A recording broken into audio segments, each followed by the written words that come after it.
कहते हैं इश्क से बढ़कर और कुछ नहीं होता, लेकिन इश्क से बढ़कर और कोई बेवकूफ़ी भी नहीं होती। और ऐसे ही अपने इश्क के ज़ोर पर अपने सीक्रेट मिशन को अंजाम देने वाली कृष्णा की ये कहानी है। तो फिल्म की शुरुआत कुछ ऐसे होती है कि कृष्णा और उसके पति विद्याधर वर्मा कुछ अंगत पल साथ में बिताने के बाद कृष्णा विद्याधर को बताती है कि उनके जाने के बाद कृष्णा बहुत ज़्यादा अकेला महसूस करती है। वो विद्याधर को समझाती है कि उन्होंने सारे गैर कानूनी धंधे बंद करके पुलिस को आत्मसमर्पण कर देना चाहिए। पहले तो विद्याधर उसकी बात सुनकर गुस्सा हो जाता है, लेकिन फिर वो आत्मसमर्पण करने के लिए मान जाते हैं। लेकिन उसी दिन उनके घर गैस का एक्सप्लोजन होता है और विद्याधर उसमें मारे जाते हैं। कृष्णा भी इस एक्सीडेंट में घायल हो जाती है, लेकिन उसकी जान बच जाती है। इस बात को कुछ समय बीत जाता है और अब कहानी में आते हैं खालू जान और बब्बन। ये मामा भांजे की जोड़ी छोटी मोटी चोरी कर अपना पेट पालते हैं। उनका बॉस मुश्ताक उनकी जान के पीछे पड़ा है, लेकिन ये दोनों उसे चकमा देकर उसके चंगुल से छुटकर भागने में कामयाब हो जाते हैं। भागते समय ये मुश्ताक का पैसा अपने साथ लेकर जाते हैं। भागते भागते छुपते छुपाते ये उत्तर प्रदेश के गोरखपुर में विद्याधर वर्मा के घर आश्रय लेते हैं। खालूजान और बब्बन को कृष्णा से पता चलता है कि विद्याधर अब इस दुनिया में नहीं रहे। मुश्ताक से छुपने के लिए खालूजान जब कृष्णा को किसी छोटे घर के बारे में पूछते हैं, तब कृष्णा उन दोनों को वहीं रहने के लिए कहती है। खालूजान और बब्बन अपना पैसा कृष्णा के घर छुपा देते हैं।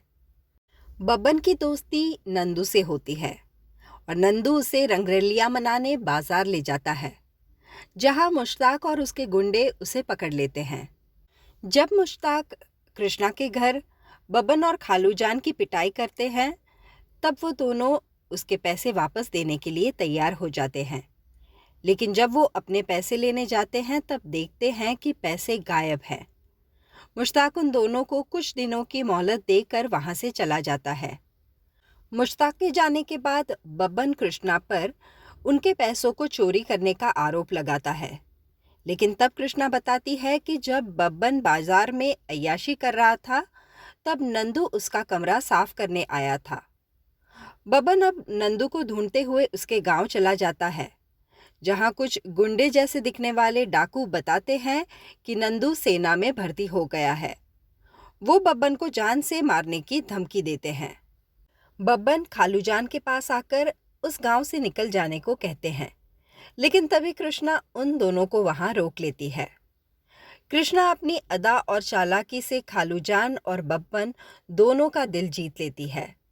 फिर कृष्णा उन दोनों के पैसों का प्रॉब्लम सॉल्व करने उनके साथ मिलकर करोड़पति बिजनेसमैन केके को किडनैप करने की साजिश बनाती है। तीनों मिलकर केके पर कड़ी नज़र रखते हैं।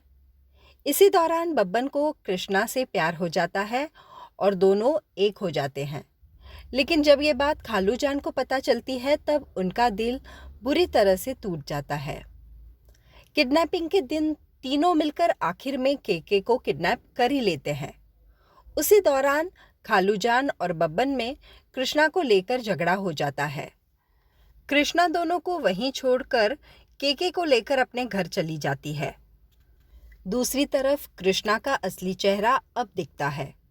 वो केके को खूब मारकर उससे ये सच उगलवाना चाहती है कि उसका पति विद्याधर अभी भी जिंदा है या नहीं। खालूजान और बब्बन जब कृष्णा के घर पहुंचते हैं, तब कृष्णा उन्हीं के पैसे उनको देकर वहां से चले जाने के लिए कहती है। बब्बन और खालूजान को कृष्णा का पूरा प्लान समझ में आ जाता है। वो कृष्णा को मारकर उसे बांध देते हैं और तब कृष्णा बताती है कि केके विद्याधर का खास आदमी है। वो दोनों मिलकर स्टील की आड़ में हथियार सप्लाई का काम करते हैं और विद्याधर अभी भी जिंदा है। लेकिन उसकी सारी बात सुनने के बाद भी खालूजान और बब्बन को उसकी बात पर बिल्कुल भी यकीन नहीं होता। वो दोनों केके की बीवी से किडनैपिंग के पैसे मांगते हैं और तब उसकी बीवी उन्हें केके के स्टील के कारखाने में आकर पैसे ले जाने के लिए कहती है। दूसरी तरफ बब्बन और खालूजान जब केके के कारखाने में पैसे लेने जाते हैं तब उनकी मुलाकात विद्याधर से होती है। विद्याधर अभी भी जिंदा होता है। विद्याधर बब्बन और खालूजान को कैदी बनाकर अपने साथ जंगल में ले जाता है। दोनों को जंगल में छोड़कर विद्याधर वहां से चले जाते हैं और इन दोनों को मारने की जवाबदारी नंदू की होती है। नंदू बब्बन का दोस्त होता है और इसीलिए वो उनको जिंदा छोड़ देता है। और फिर नंदू सारी कहानी बताता है कि शादी के समय विद्याधर ने कृष्णा से वादा किया था कि वो खून खराबा छोड़ देंगे, पर ऐसा नहीं हुआ। विद्याधर को कृष्णा से प्यार तो था, पर अपने हथियारों से ज्यादा नहीं। कृष्णा की जिद विद्याधर के काम के आड़े आने लगी। विद्याधर छुटकारा चाहते थे, पुलिस और कृष्णा दोनों से। तो अपने नए जन्म के लिए विद्याधर ने खुद ही अपने मौत का स्वांग रच डाला। विद्याधर ने कृष्णा के साथ जो किया वो बहुत ज्यादा गलत किया और इसी वजह से नंदू बब्बन और खालूजान को विद्याधर के कहने के बावजूद भी जिंदा छोड़ देता है। अब बब्बन और खालूजान को पूरी कहानी समझ आ जाती है और वो दोनों तुरंत कृष्णा को बचाने उसके घर की ओर चल पड़ते हैं। दूसरी तरफ विद्याधर अपने गुंडों के साथ कृष्णा के घर पहुंच जाता है। कृष्णा विद्याधर को देखकर पूछती है कि आखिर में उसे मारने का कारण क्या था। तब विद्याधर कृष्णा को बताते हैं कि वो कृष्णा की जिद से परेशान हो चुके थे। उन्हें पता नहीं था कि कैसे कृष्णा से पीछा छुड़ाया जाए। तब कृष्णा विद्याधर को बताती है कि उसे उसी दिन पता था कि विद्याधर नहीं मरे हैं, क्योंकि उस रात गैस का सिलेंडर खाली था और कृष्णा तभी गैस का सिलेंडर वहां पर खोल देती है और आग लगाने की कोशिश करती है। विद्याधर कृष्णा को मारकर उसे आग लगाने से रोकते हैं, लेकिन तभी बब्बन और खालूजान आकर कृष्णा को बचा लेते हैं। पुलिस भी वहां पहुंच जाती है। विद्याधर के सारे आदमी मारे जाते हैं। कृष्णा, बब्बन और खालूजान घर के बाहर आ जाते हैं। विद्याधर घर में अकेला होता है और आखिर में कृष्णा उस घर में आग लगा देती है और गैस सिलेंडर के विस्फोट में विद्याधर की असली में मौत हो जाती है। आखिर में बब्बन, कृष्णा और खालूजान वहां से नई जिंदगी की तरफ निकल पड़ते हैं।